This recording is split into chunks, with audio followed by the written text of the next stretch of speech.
Hello students, welcome to Checo chemistry classes. Okay, so lecture number 11 electrophilic substitution reactions in aromatic amines. तो उसमें bromination हो गया था last class में. अभी नाइट्रेशन और सल्फोनेशन बैलेंस है.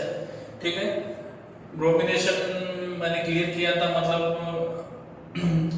एरोमेटिक अमीन्स को अगर आप ब्रोमिनेशन करते हो, ब्रोमीन वाटर के साथ रिएक्ट करते हो तो 2,4,6 ट्राइब्रोमो एनिलीन फॉर्म होता है, व्हाइट प्रेसिपिटेट. बट आपको मोनोब्रोमो लाना है तो NH2 जो ग्रुप है वो रीएक्टिवेटिंग ग्रुप है, स्ट्रॉन्ग इफेक्ट है उसका, एक्टिवेटिंग इफेक्ट ज्यादा होने के कारण वो ट्राइब्रोमो फॉर्म होता है, मतलब 2,4,6 ट्राइब्रोमो एनिलीन फॉर्म करता है. अगर आप उस NH2 ग्रुप को प्रोटेक्ट करते हो समझो, मतलब उसका टोरेटिक इफेक्ट को कम करते हो तो आपको मोनोब्रोमो एनिलीन फॉर्म होता है. प्रीवियस क्लास में आपने स्टडी किया है पूरा क्लियरली.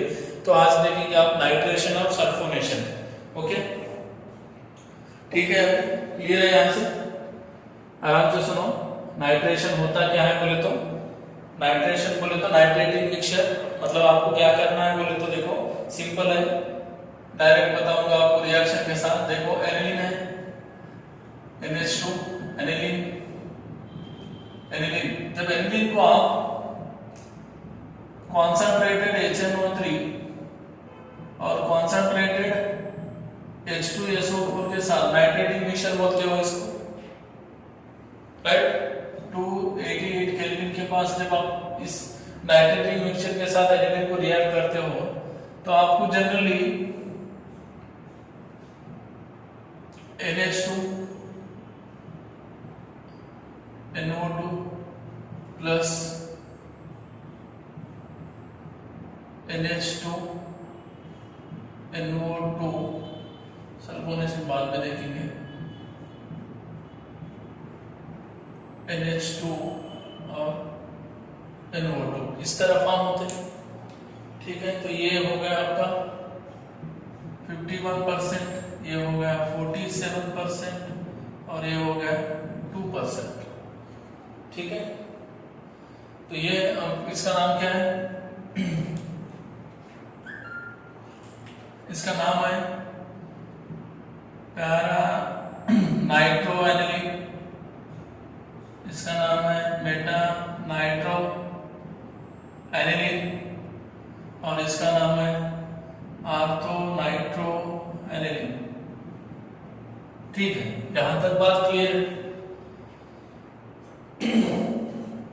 अगर आप एनिलीन को डायरेक्ट नाइट्रेशन करते हो तो 51% पैरानाइट्रो एनिलीन, 47% मेटानाइट्रो एनिलीन और 2% आर्थोनाइट्रो एनिलीन फॉर्म होता है. सर ये दो तो ठीक है, ये दोनों ओके. क्यों बोले तो यहां पर जो ग्रुप है वो आर्थो पैरा डायरेक्टिंग ग्रुप है, आर्थो पैरा डायरेक्टिंग ग्रुप है. ठीक है, समझ में आ रही है बात? यहां पर जो ग्रुप है बेंजीन के, मतलब एनिलीन में जो NH2 ग्रुप है, this group is a ortho and para directing group. और ये दोनों के बीच में जब रिएक्शन होता है तो इसमें से जनरेट होने वाला इलेक्ट्रोफाइल कौन है? Na2+ इलेक्ट्रोफाइल है. तो ये आर्थो पैरा डायरेक्टिंग ग्रुप है और यहां से ये दोनों में से जो जनरेट हो रहा है इलेक्ट्रोफाइल वो NO2+ है. तो NO2+ कहां पे जाना चाहिए? आर्थो और पैरा पोजीशन पे ही जाना चाहिए. सर ये बीच में मेटा कहां से आ गया? मतलब आपने बहुत सारे रिएक्शन देखे, उसमें मेटा अगर रिंग के ऊपर इलेक्ट्रॉन डोनेटिव ग्रुप होता है तो electrophilic substitution reactions only ortho और पैरा पे होते हैं. But in case nitration of aniline, Meta nitro aniline एक कंसीडरेबल अमाउंट में फॉर्म हो रहा है, 47% फॉर्म हो रहा है. मतलब आसपास आर्थो पैरा नाइट्रो एनिलीन के बराबर फॉर्म हो रहा है मेटा नाइट्रो. असल ये फॉर्म ही नहीं होना चाहिए, बट ये 47% फॉर्म हो रहा है. किस वजह से फॉर्म हो रहा है?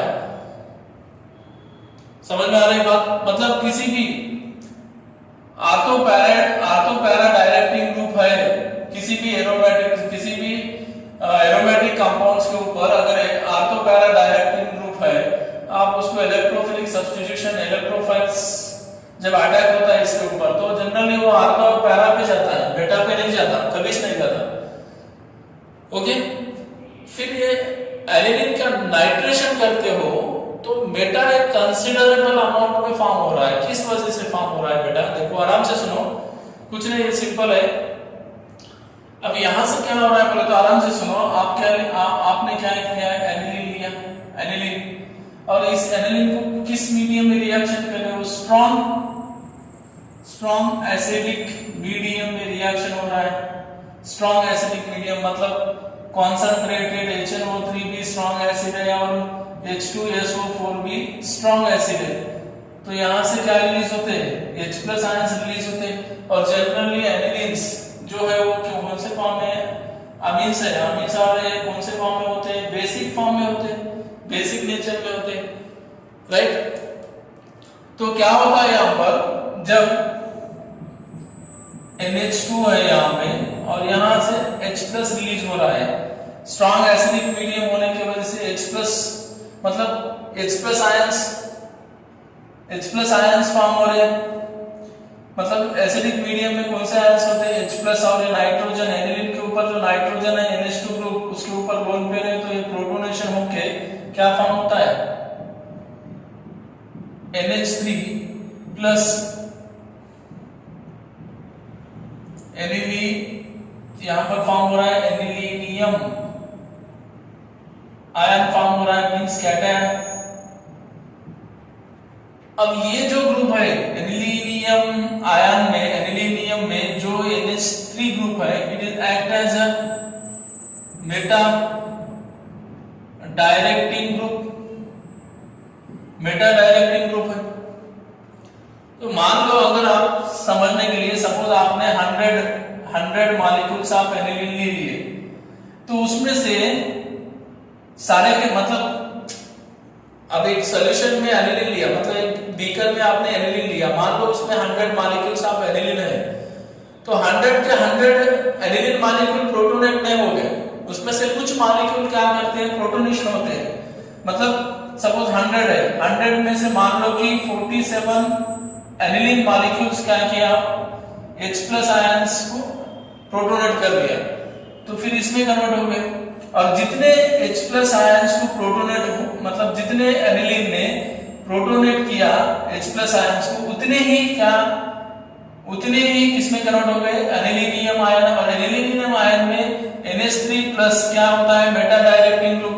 फिर जो इलेक्ट्रोफाइल फॉर्म हो रहा है वो कहां पे जाएगा? ये मेटा डायरेक्टिंग ग्रुप है। अगर रिंग के ऊपर मेटा डायरेक्टिंग ग्रुप है तो एनिलीनियम मतलब जो भी इलेक्ट्रोफाइल आ रहा है वो कहां पे जाएगा? मेटा पोजीशन पे। मींस आपका आंसर क्या आ रहा है? NH3+ NO2। और ये बाद में यहां से क्या करेगा? H+ निकल जाएगा, तो फिर से ये क्या होगा? NH2 में कन्वर्ट हो जाता है, ठीक है? तो देखो मतलब जब एनिलीन को आप डायरेक्ट नाइट्रेशन करते हो तो पैरा नाइट्रोएनिलीन, मेटा नाइट्रोएनिलीन और ऑर्थो नाइट्रोएनिलीन फॉर्म होता है।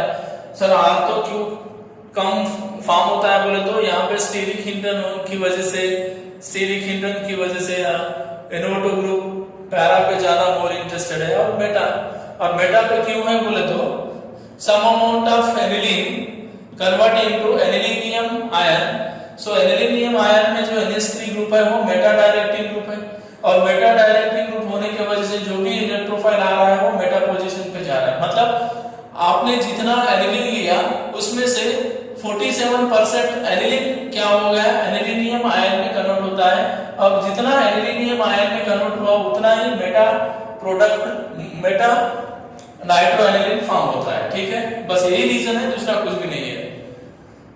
रीजन क्या बताते हो एग्जाम में? सर नाइट्रेशन, अगर आप एनिलीन को नाइट्रेशन करते हो तो नाइट्रेशन में स्ट्रॉन्ग एसिड होते हैं, कॉन्संट्रेटेड नाइट्रिक एसिड और कॉन्संट्रेटेड H2SO4 होने की वजह से, स्ट्रॉन्ग एसिडिक मीडियम होने की वजह से, और एनिलीन जो है वो बेसिक है, बेसिक होने की वजह से प्रोटॉन एक्सेप्ट करके एनिलीनियम आयन में कन्वर्ट हो गया। और जो भी जितने भी मॉलिक्यूल्स एनिलीन के एनिलीनियम आयन में कन्वर्ट हुए उतने ही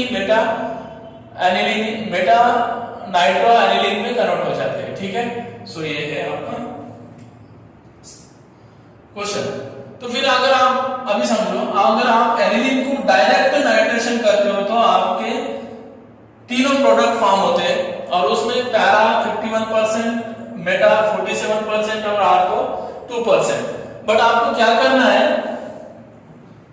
एक ही प्रोडक्ट फॉर्म करना है, ओनली वन प्रोडक्ट फॉर्म करना है, एक ही प्रोडक्ट फॉर्म करना है आपको, ओनली वन प्रोडक्ट फॉर्म करना है, एक ही प्रोडक्ट फॉर्म करना है आपको, मतलब आपको एक ही लाना है। तो क्या करना होगा, फिर इसको NH2 जो ब्रोमिनेशन जिनने किया था वही करना पड़ेगा यहां पर भी, CH3 C डबल बॉन्ड वो Cl एसिटाइल क्लोराइड के साथ प्रोटेक्ट करना होगा, मतलब एसिटाइलेशन करना होगा। एसिटाइलेशन में आप एसिटाइल क्लोराइड यूज कर सकते हो, एसिटिक अनहाइड्रेट भी यूज कर सकते हो। तो क्या फॉर्म हो रहा है यहां पे आगे, NH C डबल बॉन्ड हो CH3 फॉर्म होगा। अब इसको जाके क्या करना है आपको, concentrated HNO3 plus concentrated H2SO4 के साथ अगर नाइट्रेशन करते हो तो आपका आंसर होगा अभी NH C डबल बॉन्ड हो CH3 NO2। आर्थो तो फॉर्म नहीं होगा, क्यों बोले तो स्टीरिक ईंधन की वजह से। फिर इसको क्या करना है, हाइड्रोलाइसिस करना है, हाइड्रोलाइसिस, यहाँ ब्रेक इधर H और इधर OH NH2 और NO2 हो गए। सो इस तरह आपको नाइट्रेशन करना है। अभी यहाँ पर देखो दो रिएक्शंस है, पहले वाले में अगर आप एनिलीन को डायरेक्ट नाइट्रेशन करते हो तो आपके ये तीन आंसर आते हैं, डेफिनेटली तीन आंसर फॉर्म होते हैं। अगर आप नाइट्रेशन ही करना है, आपको मोनो नाइट्रो एनिलीन ही फॉर्म करना है, तो आपको पहला एनिलीन को एसिटाइलेशन करना होगा, एनिलीन को एसिटाइलेशन करना होगा, फिर ये फॉर्म होगा और इसको बाद में क्या करना होगा, नाइट्रेशन। क्यों, यहाँ पे स्ट्रॉन्ग एसिडिक मीडियम है बट यहाँ पे जो लोन पेयर है वो अवेलेबल नहीं होगा। क्यों बोले तो यहाँ पर जो इलेक्ट्रॉन विड्रायल ग्रुप है ये इधर रेजोनेंस में इन्वॉल्व हो सकता है, तो ये प्रोटॉन एक्सेप्ट नहीं करेगा। ठीक है, to get para-nitroaniline as a major product, NH2 group is first protected by, to get para-nitroaniline, first aniline is protected by acetylation, then nitration, बाद में नाइट्रेशन करना है। फिर नाइट्रेशन के बाद जो फॉर्म होता है उसको हाइड्रोलाइसिस करने के बाद एक ग्रुप को निकाल देना है आपको। ठीक है, क्लियर है, समझ में आ गई बात? ओके, समझो यार, कुछ भी नहीं है इसमें। एनिलीन को अगर हम डायरेक्ट नाइट्रेशन करते हो तो पैरा, मेटा और आर्थो नाइट्रोएनिलीन फॉर्म होता है और पैरा और मेटा ही ज्यादा फॉर्म होता है। क्यों बोले तो स्ट्रॉन्ग मीडियम होने की वजह से, ये स्ट्रॉन्ग मीडियम होने की वजह से यहाँ से H+ निकलता है और ये बेसिक होने की वजह से प्रोटोनेशन होकर एनिलीनियम आयन फॉर्म होता है और जितने भी एनिलीन मॉलिक्यूल एनिलीनियम आयन में कन्वर्ट होते हैं उतने मॉलिक्यूल मेटा नाइट्रोएनिलीन में कन्वर्ट हो जाते हैं। क्यों बोले तो एनिलीनियम आयन में NH3+ जो ग्रुप है वो मेटा डायरेक्टिंग ग्रुप होता है, विट्राइल ग्रुप की तरह एक्ट होता है और विट्राइल ग्रुप की तरह एक्ट होने की वजह से जो भी इलेक्ट्रोफाइल फॉर्म हो रहा है दोनों के बीच में रिएक्शन होने के बाद वो मेटा पोजीशन पे अटैच होता है। ठीक है, तो अगर आपको इसको कैंसिल करना है, इसको भी कैंसिल करना है, सिर्फ ये लाना है तो आपको पहला इस ग्रुप को इससे प्रोटेक्ट करना होगा। ठीक है, फिर सर यहाँ पे प्रोटॉन एक्सेप्ट नहीं कर सकता है, क्यों? कि इसके बाजू में जो ग्रुप है C डबल बॉन्ड वो स्ट्रॉन्ग विड्राइल ग्रुप है, तो ये पाई इलेक्ट्रॉन्स इधर गया और तो ये लोन पेयर इधर जाएंगे। अगर यहाँ से लोन पेयर इधर चले गए तो इसके पास लोन पेयर नहीं है प्रोटॉन एक्सेप्ट करने के लिए, फिर ये नाइट्रेशन हो सकता है। ओके,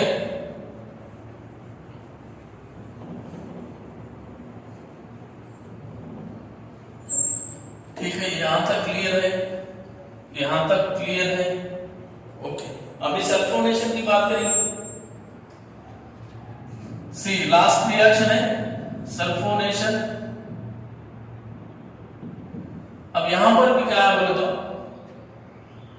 पहला आपको एनिलीन लेना है, एनिलीन को H2SO4 के साथ रिएक्ट करना है, right. Anilinium hydrogen sulphate form होता है, एनिलीनियम हाइड्रोजन सल्फेट फॉर्म होता है। फिर इसको हम कॉन्सेंट्रेटेड H2SO4 से 473 केल्विन के आसपास अगर ट्रीटमेंट किया तो आपको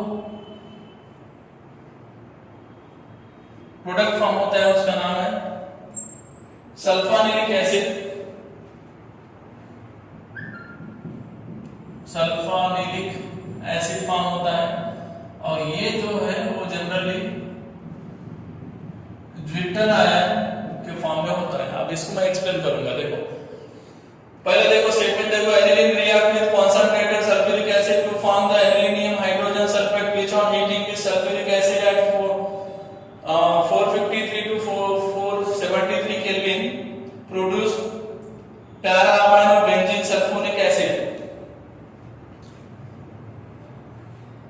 ठीक है, देखो अभी when aniline heated with concentrated H2SO4 to give anilinium hydrogen sulfate which on further react with concentrated H2SO4 at 473, एक रेंज है 453 to 473 केल्विन के बीच में, तो यहाँ पे para amino benzene sulphonic acid form होता है, मतलब सल्फानिलिक एसिड बोलते हैं उसको।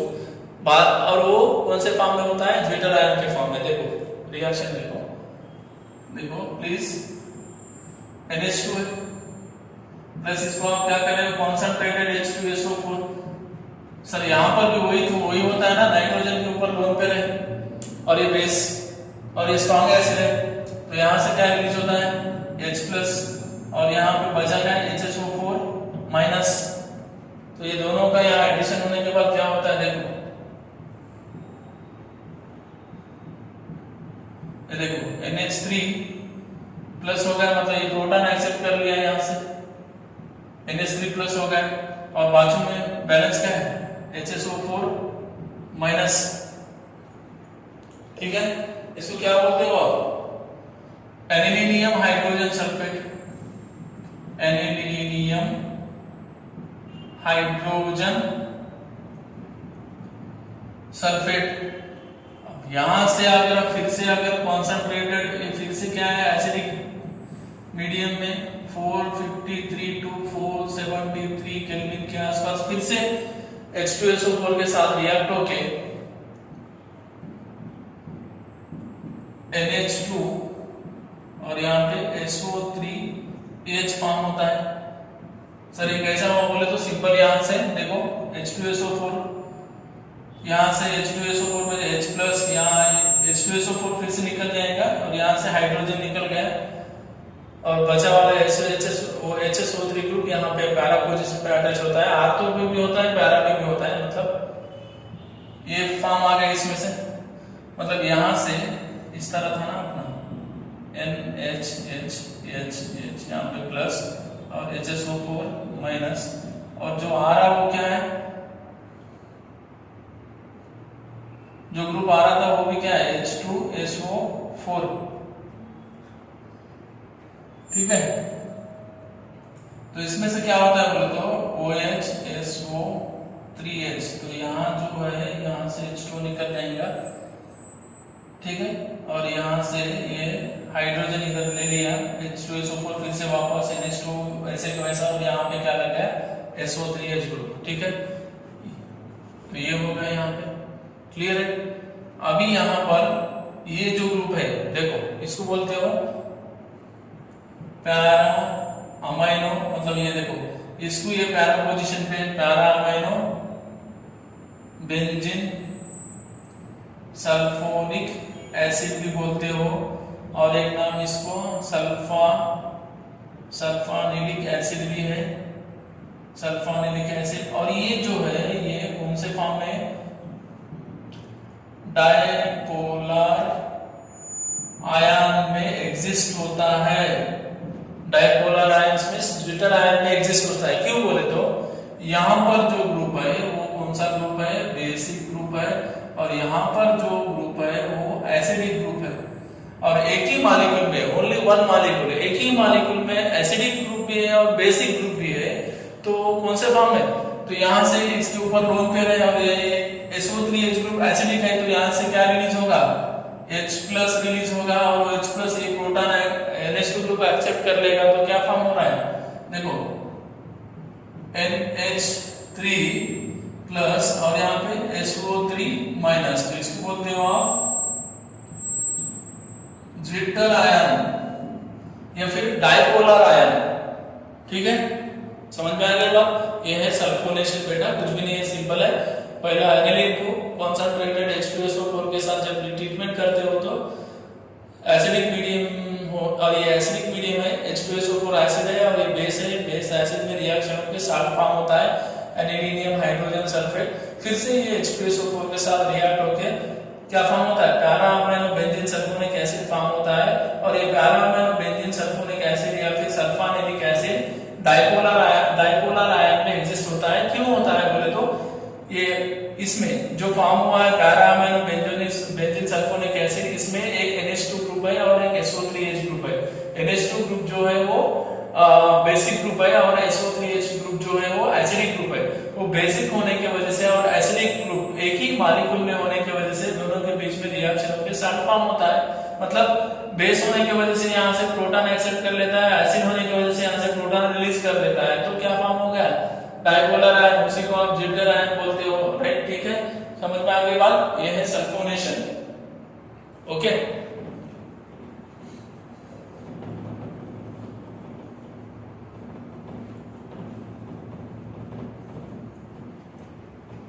क्लियर है यहां तक? ओके बेटा, ठीक है, चलो नेक्स्ट कंसेप्ट चलते हैं। आप final topic iron diazonium salt. Already इसके बारे में ऑलरेडी प्रिपरेशन हो चुका है, उसका रेजोनेंस स्टेबिलाईजेशन प्रीवियस लेक्चर देख लो। मतलब क्या है बोले तो प्राइमरी अमीन्स, फिर से एक बार रिपीट कर देता हूं, प्राइमरी अमीन्स को HNO2 means NaNO2 plus HCl cold condition में जब रिएक्ट करते हो 0 to 5 डिग्री सेल्सियस, तो क्या फॉर्म होता है, डायजोनियम साल्ट फॉर्म होता है। तो ये डायजोनियम साल्ट जो है वो दो तरीके से होता है, मतलब एलिफेटिक से भी,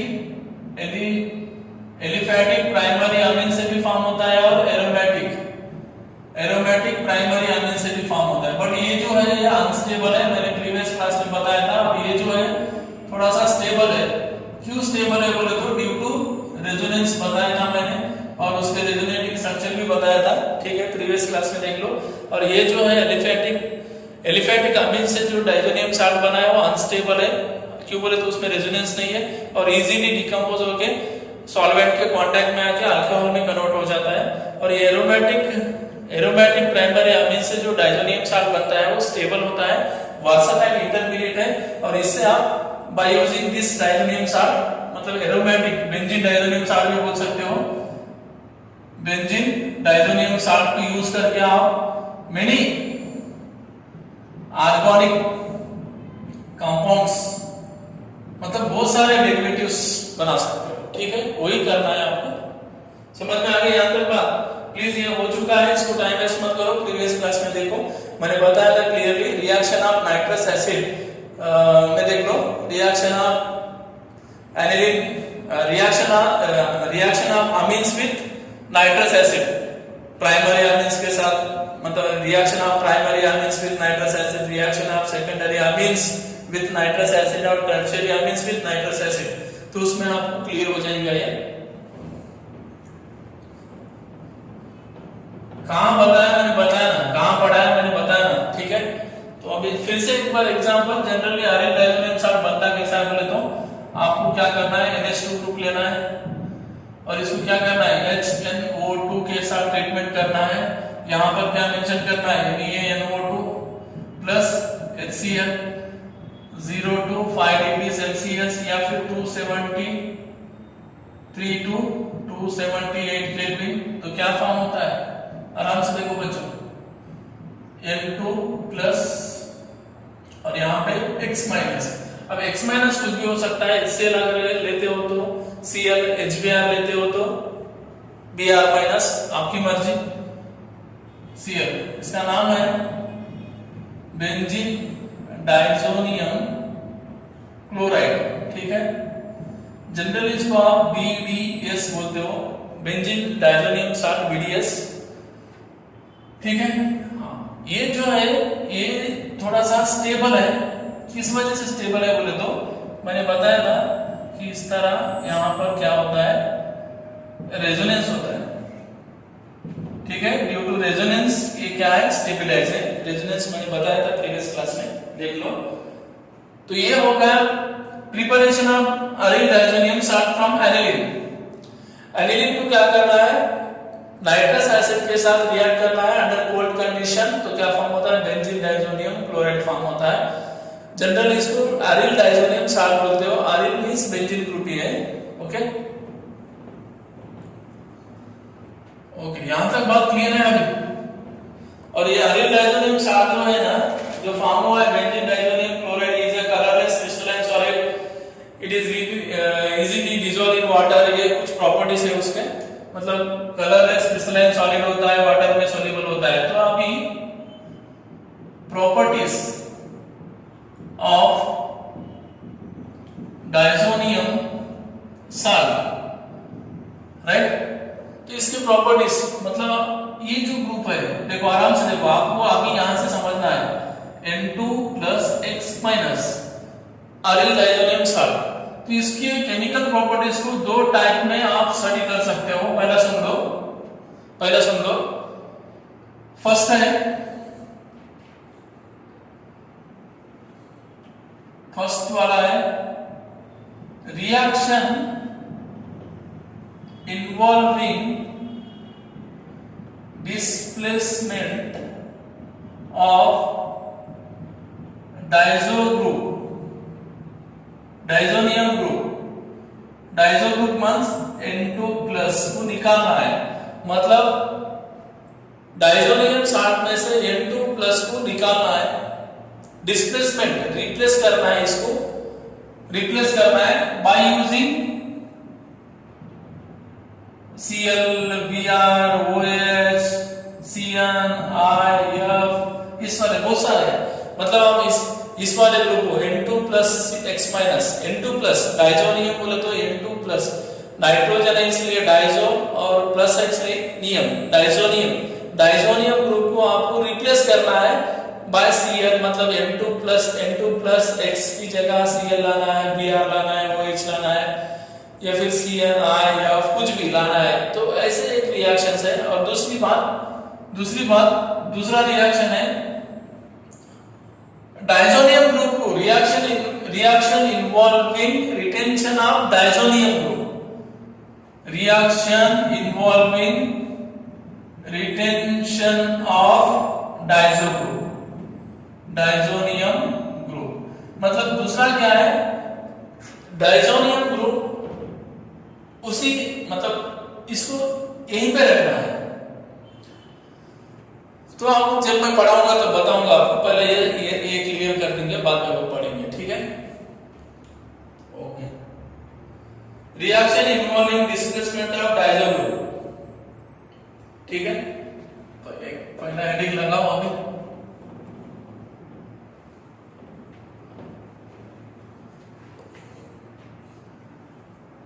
इसका भी काम नहीं है ना अभी। Reaction of aryl diazonium salt, main topic क्या है अपना, reaction of aryl diazonium salt. Class थोड़ा सा बड़ा हो सकता है आज, ओके। तो इसमें फर्स्ट कैटेगरी क्या था अपना, ये रिएक्शन इन्वॉल्विंग डिस्प्लेसमेंट और रिप्लेसमेंट ऑफ डाइजोनियम ग्रुप, ठीक है, इसको डिस्कशन करना है।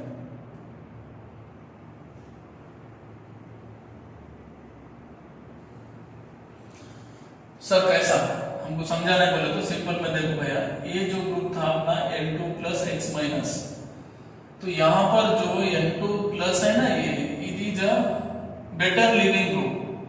क्या है, बेस्ट क्या है, लिविंग ग्रुप है, लिविंग ग्रुप, ठीक है। अगर ये यहां से निकल जाता है, मतलब इस तरह देखो N2 प्लस है, X तो छोड़ो, वो हाइड्रोजन से ऐसे से आया, अगर यहां से N2 निकल जाता है, मतलब इलेक्ट्रॉन्स लेके निकल जाता है, तो यहां पर क्या फॉर्म हो रहा है, इस तरह प्लस। अब इसके ऊपर क्या फॉर्म होना है, Cl minus, Br minus, OH minus, Cn minus, I minus, F minus, nucleophile attack होती है, ठीक है।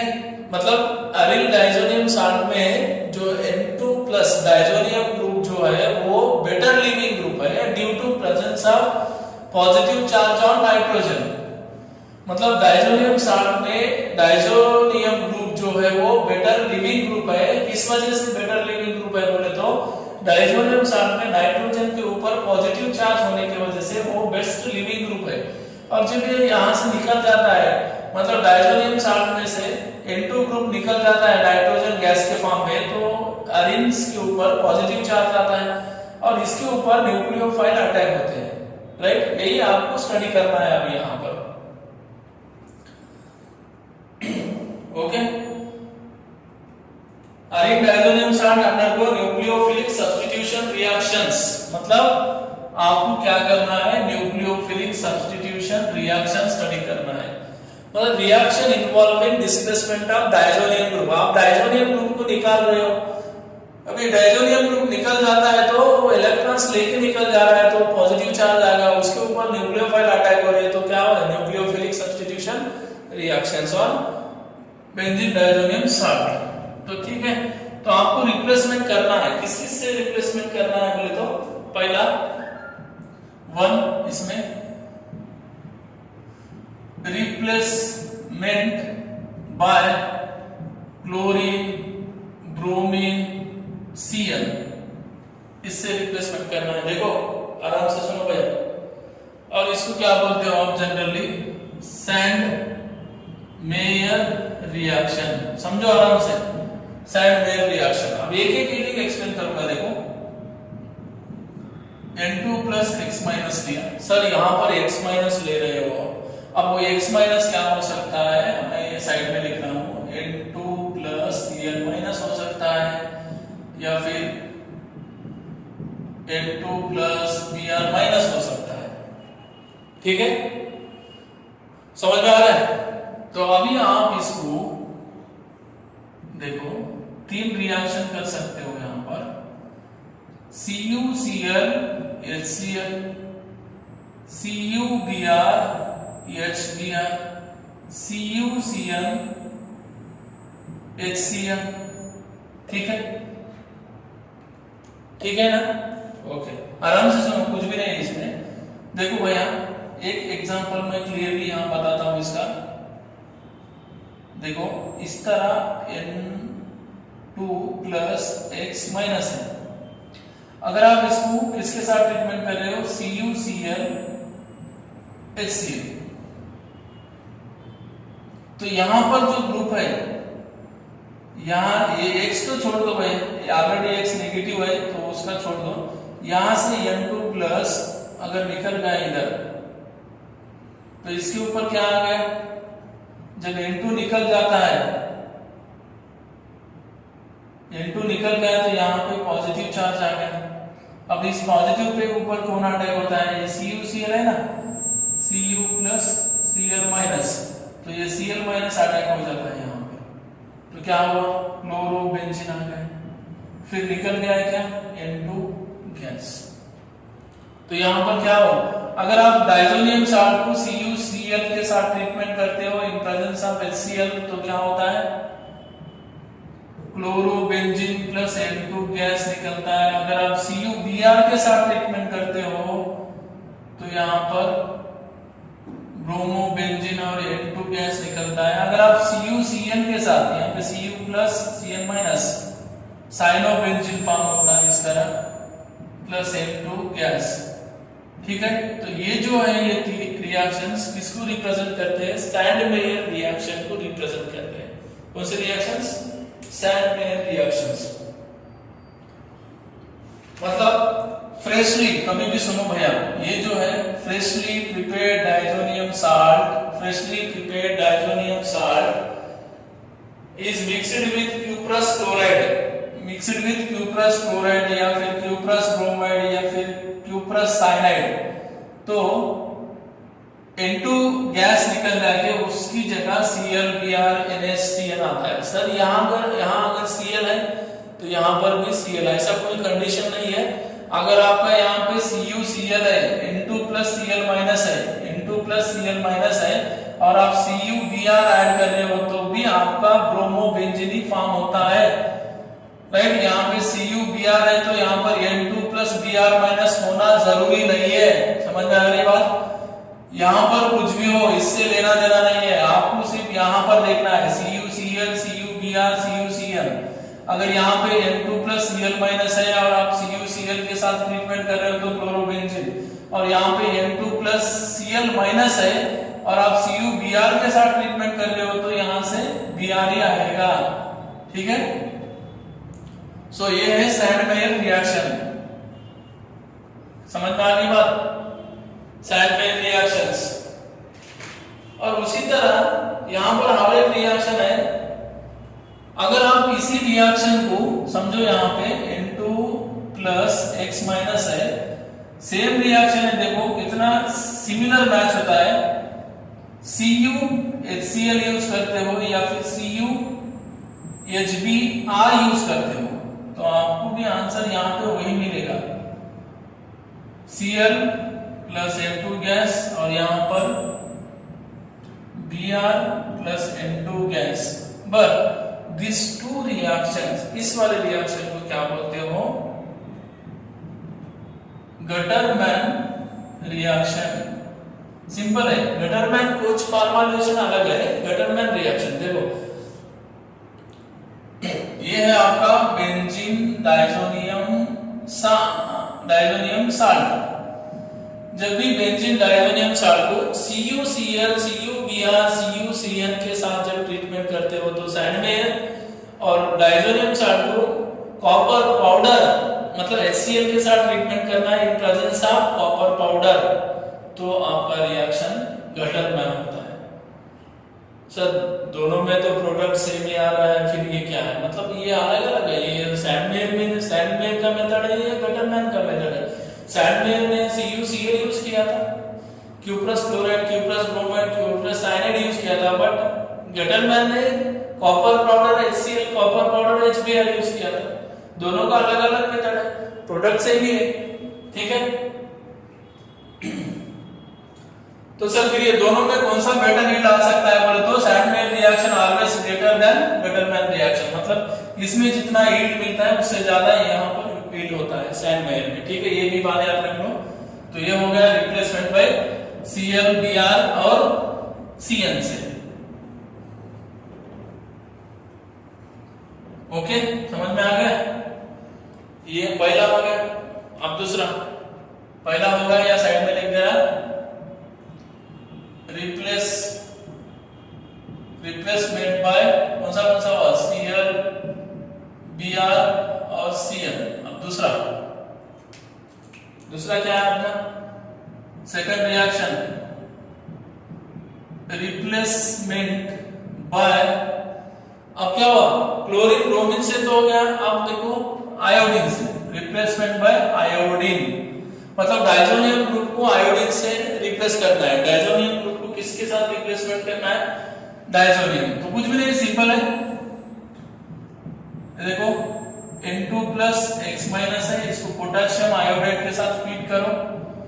पोटेशियम आयोडाइड के साथ जब फीड करते हो तो ये डिकम्पोज होकर यहाँ से N2 निकल जाता है, K plus I minus I attack हो जाता है इस तरह, I minus plus N2 gas. Iodobenzene हो गया है। आयोडोबेंजीन। ठीक है। उसी तरह अगर आप तीसरा रिएक्शन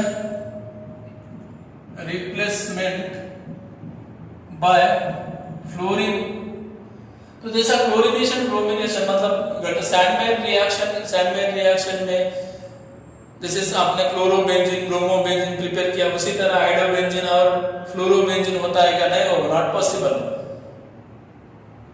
सैंडमेयर रिएक्शन से आप इसको प्रिपेयर नहीं कर सकते हो आयोडोबेंजीन फ्लोरोबेंजीन, इनका अलग रिएक्शन है। मतलब डायजोनियम साल्ट में जब आप पोटेशियम आयोडाइड के साथ ट्रीटमेंट करते हो तो यहाँ से ये डिकम्पोज होकर N2 गैस निकल के I- यहाँ पे अटैच होकर आयोडोबेंजीन फॉर्म होता है, न्यूक्लियोफिलिक सब्स्टिट्यूशन रिएक्शंस। तो यहाँ पर भी क्या हो रहा है बोले तो फर्स्ट रिप्लेसमेंट बाय फ्लोरीन।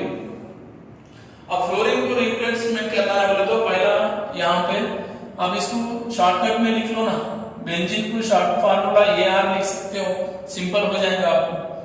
सो N2 प्लस X माइनस, तो पहला इसको क्या करना है HbF4 के साथ ट्रीटमेंट करना है। फ्लोरोबोरिक एसिड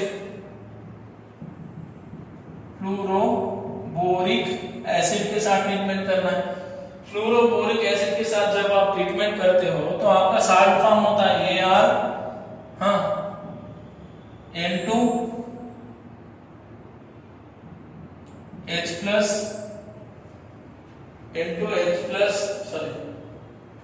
यहां से H प्लस X माइनस निकल गया है तो N2 प्लस BF4 माइनस, मतलब यहां से H प्लस BF4 माइनस और ये इस तरह ये निकल जाना है, HX निकल गया माइनस HH निकल गया, तो क्या हुआ N2 प्लस और ये BF4 माइनस साल्ट फॉर्म हो गया। ठीक है। फिर इस साल्ट को फिर से हीट करो, हीट करने के बाद देखो सिंपल है भैया, यहां से क्या निकलेगा N2 निकल जाएगा और यहाँ पे BF4 माइनस में से एक फ्लोरीन निकल जाएगा, इस तरह बचा क्या BF3, तो फिर ArF plus N2 gas plus BF3। ठीक है। मतलब आपको अगर समझ में आया है तो देखो N2 प्लस BF इस तरह BF है, इस तरह BF है और यहाँ पे माइनस, यहाँ से निकलेगा BF माइनस, तो ये F माइनस निकल गया तो यहाँ क्या बचा BF3 न्यूट्रल हो गया और यहाँ से N2 निकल गया तो यहाँ पे प्लस और ये F माइनस यहाँ पे अटैच। ठीक है। सो ये हो गया रिप्लेसमेंट बाय फ्लोरीन। ठीक है।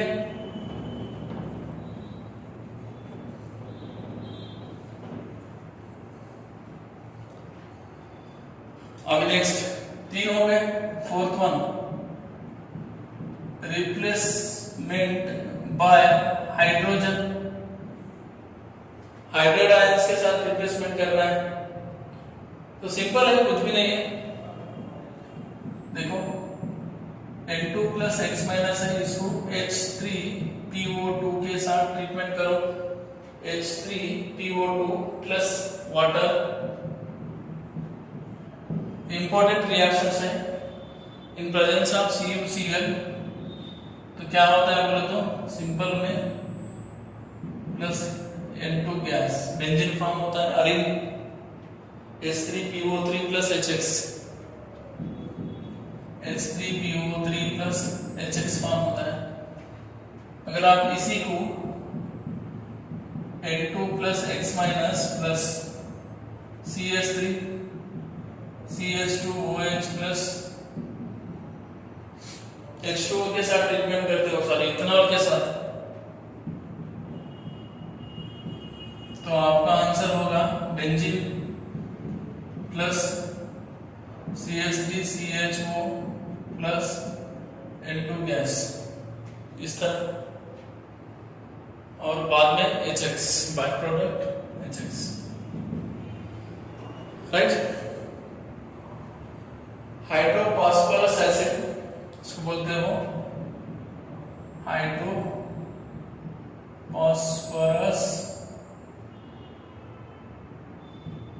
फास्फोरस एसिड, हाइड्रोफॉस्फोरस एसिड बोलते हो। या फिर फास्फेनिक एसिड बोलते हो, right. Ethanol reduce diazonium salt to arene, मतलब ये क्या होता है, मतलब देखो H3PO2 था, इसको ये क्या करता है, रिड्यूस कर देता है, रिड्यूस करके सेल्फ ऑक्सीडेशन में कन्वर्ट हो गया। ये भी क्या हो रहा है, इसको रिड्यूस कर रहा है, रिड्यूस एरिल डाइजोनियम साल्ट को रिड्यूस करके सेल्फ क्या हो रहा है, ऑक्सीडेशन हो रहा है, राइट। मतलब H3PO2 और इथेनॉल बेंजीन डाइजोनियम साल्ट को रिड्यूस करके सेल्फ क्या होते हैं, ऑक्सीडाइज में कन्वर्ट हो जाते हैं, राइट। ये है इसका पर्पस, ओके। 4 हो गए। पहला कौन सा था, replacement bye chlorine bromine cyanide, दूसरा रिप्लेसमेंट बाय आयोडीन, तीसरा रिप्लेसमेंट बाय फ्लोरीन। मतलब डाइजोनियम ग्रुप को आपको रिप्लेस करना है, किससे रिप्लेस करना है, पहला क्लोरीन से, दूसरा ब्रोमीन से, तीसरा साइनाइड से, चौथा हुए 100 में आयोडीन से, बाद में फ्लोरीन से, बाद में हाइड्रोजन से, ये हो गए। तो ये जो रिएक्शन थे यहाँ पर 3, सैंडमेयर रिएक्शन और गटरमैन रिएक्शन के बारे में डिस्कशन था। आयोडीन के साथ स्पेशल रिएक्शन है, और फ्लोरोबेंजीन के साथ, मतलब यहाँ पर जो निकला, मतलब बेंजीन को, मतलब डाइजोनियम साल्ट को किसके साथ रिएक्ट किया हमने, फ्लोरीन के साथ रिएक्ट किया था ना, इससे पहले करे, उसको बोलते हैं बल्ज सीमन रिएक्शंस। मतलब सॉरी ये बताना भूल गया था मैं, N2 प्लस X माइनस को जब आप HBF4 हाइड्रोफ्लोरिक एसिड के साथ ट्रीटमेंट करते हो तो आपको एक इंटरमीडिएट आता है N2 प्लस BF4 माइनस, और इसको जब आप हीट करते हो तो क्या होता है आपका, यहाँ पर fluorobenzene plus N2 gas plus BF3। This reaction is known as, क्या बोलते हो, बल्ज सीमन रिएक्शन। इंपॉर्टेंट है नेम रिएक्शन, बल्ज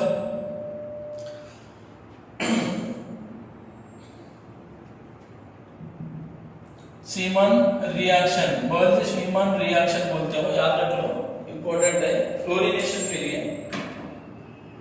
तो ठीक है, रिप्लेसमेंट हो गया, chlorine bromine cyanide, chlorine bromine cyanide, और किसके साथ, साइनाइड आयोडीन फ्लोरीन हाइड्रोजन के साथ हो गया, ठीक है।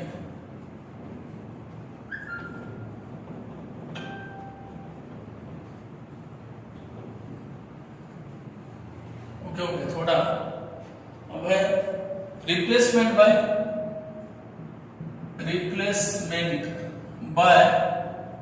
OH group. सिंपल है ये तो, बहुत ही इजी है। N2 प्लस X माइनस को जस्ट क्या करना है, वार्म करना है वाटर के साथ, हीट। हाइड्रोलाइसिस होता है भाई, इसमें 2 आयंस होते हैं, H प्लस और OH माइनस। यहाँ से N2 उड़ गया तो वहां पे पॉजिटिव चार्ज वहां पे लग गया, OH प्लस N2 गैस, ये हो गया। अभी लास्ट है replacement bye NO2 group. Diazonium group को NO2 ग्रुप के साथ आपको रिप्लेसमेंट करना है, तो क्या करोगे, सेम रिएक्शन है। तो पहला N2 प्लस X माइनस को फ्लोरिनेशन करो, मतलब फ्लोरोबोरिक एसिड के साथ रिएक्ट करो, तो एक साल्ट फॉर्म होता है इस तरह, N2 प्लस BF4 माइनस, हो गया साल्ट फॉर्म हो गया। इस साल्ट को क्या करना है आपको, NaNO2 in presence of copper heat करना है, तो क्या हो गया यहाँ पर, देखो Na प्लस NO2 माइनस, तो यहां से N2 निकल गया, यहाँ प्लस आ गया, यहाँ पे NO2 ऐड हो गया, और Na प्लस और ये BF4 माइनस मिल गया। तो ये पूरा मिला के क्या हो रहा है, NO2 ग्रुप आ गया, N2 निकल गया, और यहाँ पर Na प्लस और ये BF4 माइनस, NaBF4 फॉर्म हो गया इस तरह। So this is the reaction involving displacement by diazonium group, ठीक है। इनको एक अटेम्प्ट में अगर आपको स्टडी करना है, एक ही इसमें, तो आपको मैं सिंपल एक क्लू दूंगा, सिंपल वे में स्टडी करना है, सारे के सारे रिएक्शन एक वन वे में आना चाहिए आपको। देखो सिंपल है, आपका रियल मेन ये है, इसको अगर आप H3O plus acidic hydrolysis warm करते हो, हीट करते हो, वाटर के साथ हाइड्रोलाइसिस करते हो, तो आपका आंसर OH प्लस N2 होगा, फिनॉल। नेक्स्ट अगर आप CuCl HCl यूज करते हो या फिर CuCl HBr यूज करते हो या फिर CuCl HCl यूज करते हो या फिर आप CuHCl या फिर CuHBr, बाद में पोटाशियम आयोडाइड, बाद में HBF4, बाद में HBF4 फर्स्ट, बाद में सेकंड किसके साथ, NeNO2 in presence of copper. तो आपको रिएक्शंस लिखना है। सो ये सारे के सारे देखो, पहला, दूसरा, तीसरा, चौथा, पांचवा, 6, 7, 8, 9, तो ये जो कैटेगरी था ना, ये वाला, ये तो सही था, फिर भी देख लेंगे। यहाँ पर क्या है, ArCl, यहाँ पे ArBr, यहाँ पे ArCl, तो ये यहाँ पर भी N2 गैस, यहाँ पर भी N2 गैस और यहाँ पर भी N2 gas. This is the stand for कौन सा रिएक्शन, सैंड मेयर रिएक्शन था यहाँ पर, ठीक है। फिर यहाँ पर जो फॉर्म हुआ RnCl, RnBr, ये तो रिएक्शन गटरमैन के थे, गटरमैन रिएक्शन। और यहाँ पर क्या आया, पोटेशियम आयोडाइड के साथ रिप्लेसमेंट करते हो तो क्या होता है, ArI आता है, और इसके साथ जब रिएक्शन करते हो तो N2 प्लस BF4 माइनस, और बाद में हीट करते हो तो क्या आता है, AR या फ्लोरोबेंजीन, और इसके साथ फाइनल प्रोडक्ट बोल दो AR nitrobenzene. So this is the reaction involving displacement of diazonium group, ठीक है। यहां तक क्लियर है, ये सारे के सारे रिएक्शंस। ओनली डायजोनियम ग्रुप को आपको रिप्लेस करना है किसके साथ, देखो यहाँ पर OH के साथ रिप्लेस करना है, Cl के साथ, Br के साथ, Cn के साथ, आयोडीन के साथ, फ्लोरीन के साथ, NO2 के साथ, ये सारे के सारे। मतलब देखो, आप ओनली वन डायजोनियम साल्ट को लेके आप फिनॉल बना रहे हो, chlorobenzene, bromobenzene, cyanobenzene, iodobenzene, fluorobenzene, nitrobenzene. देखो मतलब ये कितना वर्सेटाइल इंटरमीडिएट है ये, ठीक है। सो ये हो गया reaction involving displacement of diazonium group. आपने क्या किया, डायजोनियम ग्रुप को रिप्लेस कर दिया। अभी आपको क्या करना है, नेक्स्ट कैटेगरी रिएक्शन में डायजोनियम ग्रुप को मेंटेन रखना है, राइट। वो नेक्स्ट क्लास में स्टडी करेंगे, ओके।